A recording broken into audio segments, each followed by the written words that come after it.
Selamat pagi dan salam sejahtera. Saya Connie Grace dan ini ringkas TVS. Perkhidmatan feri di sepanjang Jalan Pesisir Sarawak sejauh 896 km akan ditamatkan pada 2025 apabila semua projek jambatan yang dirancang kerajaan siap dibina. Jelas Ketua Menteri Datuk Petinggi Abang Johari Tun Openg, ini termasuk pembinaan jambatan Batang Lupar yang membabitkan kos RM5 bilion. Menurut Ketua Menteri, kebanyakan projek jambatan berkenaan telah dimulakan sejak era pemerintahan bekas Ketua Menteri Allahyarham Pehin Sri Adnan Satem. Peruntukan pembinaan dibiayai secara sama rata di antara Kerajaan Persekutuan dengan Kerajaan Negeri. Namun pada tahun 2018, Kerajaan Persekutuan di bawah Pakatan Harapan PH telah menangguh serta membatalkan pembinaan beberapa jambatan yang telah pun diluluskan oleh kerajaan terdahulu di bawah Barisan Nasional BN. Kini, projek tersebut diteruskan oleh Kerajaan Sarawak di bawah pimpinan Gabungan Parti Sarawak GPS dengan menggunakan dana sendiri. Ia dilaksanakan secara tender terbuka. Jadi saya teruskan usaha ini dan kita sekarang ini telah meluluskan semua jabatan ini. Sekarang ini yang tinggal hanyalah Batang Lupar, pecah tanah. Tapi peruntukannya sudah ada. Dan kita telah membuat tender untuk membangunkan Batang Lupar. Jadi semua jabatan kita ini jalan pesisir akan kita bangunkan tanpa feri. Abang Johari berkata demikian pada sidang media selepas menghadiri Majlis Pecah Tanah Sport and Community Hall with Innovative Hub di Batu Kawah pada Selasa. Menurutnya, projek inovatif merangkumi pembangunan bercampur akan mentransformasikan kawasan Batu Kawah dalam tempoh 5 tahun akan datang. Iaitu kawasan rekreasi di mana tempat kuari Maghet Ancheng Home akan diubah image-nya. Actually, this project is something which is imaginary. It's a creative project where you turn an abandoned area into a new area, particularly recreational ground for the use of people in Batu Kawah. Dua pegawai Jabatan Kerja Raya JKR akan ditempatkan di semua pangkalan feri di Sarawak bermula Selasa. Langkah tersebut bagi memastikan operator atau pengendali feri mematuhi prosedur operasi standard sepanjang feri beroperasi. Menteri Muda Pembangunan Infrastruktur dan Pelabuhan, Datuk Julaihi Narawi berkata, keputusan ini dibuat sebagai langkah segera mengatasi kelemahan operasi perkhidmatan feri di negeri ini. Selain itu, pada masa yang sama, menambah baik dan memperketatkan lagi SOP sedia ada. Tambah Julaihi, ketika ini terdapat 12 pengendali feri di Sarawak, di mana 7 daripadanya berada di laluan jalan pesisir. Selain itu, antara langkah lain yang dilaksanakan adalah dengan meletakkan papan tanda tertera anda sekarang berada di kawasan feri beroperasi kira-kira 100 meter sebelum melalui pagar memasuki zon operasi feri. Sementara itu, mengulas lanjut mengenai pematuhan SOP, Datuk Julaihi Narawi berkata operator feri yang gagal mematuhi SOP berkenaan berdepan tindakan kontrak diberhentikan.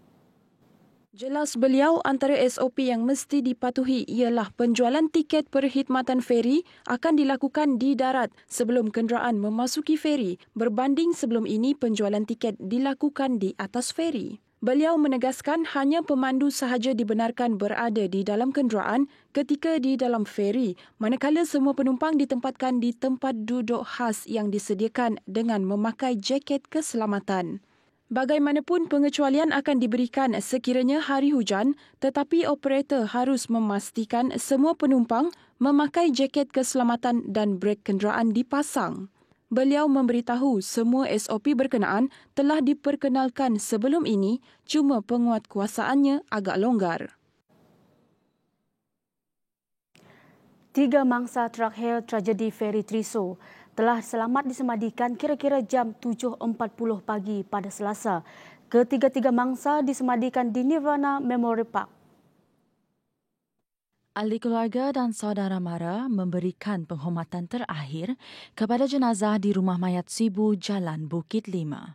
Mendiang Lorna Ting, 33 tahun dan dua anaknya Elvin Pang, 12 tahun dan Wallace Pang, 7 tahun terkorban selepas kenderaan pacuan 4 roda dinaiki mereka bersama 6 lagi ahli keluarga terjunam ke Sungai Batang Lupar pada Jumaat. Suasana suram menyelubungi rumah mayat berkenaan sebelum ketiga-tiga keranda dibawa ke Nirvana Memorial Park di Jalan Sibu Bintulu sejauh 31 km untuk disemadikan.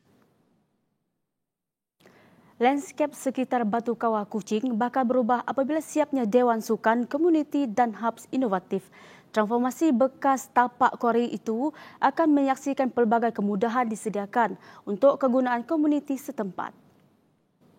Selain itu, dengan adanya dewan tersebut, para belia di sekitar kawasan Batu Kawah dapat meluangkan masa mereka sebaik mungkin dengan pelbagai aktiviti berfaedah selain dapat mengasah bakat mereka dalam bidang sukan. Dengan adanya sport community hall, kami berharap semua fasiliti atau kemudahan yang kasih amat baguslah untuk kami bersukan dan insyaAllah orang akan gunakan sebaiknya untuk mengasah bakat anak-anak Batu Kawah dalam bidang sukan. Untuk golongan belia yang memang akan memudahkan, untuk pusat sukan yang memang akan banyak pertandingan dan di Sia untuk kelab-kelab di Sarawak tu yang boleh cari potensi ataupun bakat baru untuk atlet-atlet barulah. Macam kami dulu di Impun pernah bersukan main taekwondo wakil Sarawak. Alhamdulillah di Sinun di Sia kelab mungkin boleh ada juga untuk latihan martial art lah. Sementara itu, Menteri Kerajaan Tempatan dan Perumahan, Datuk Seri Dr. Sim Kui Hian, memberitahu projek pembinaan Dewan Komuniti seluas 4 ekar itu berjumlah 9.8 juta ringgit dan dijangka siap dalam tempoh 15 bulan.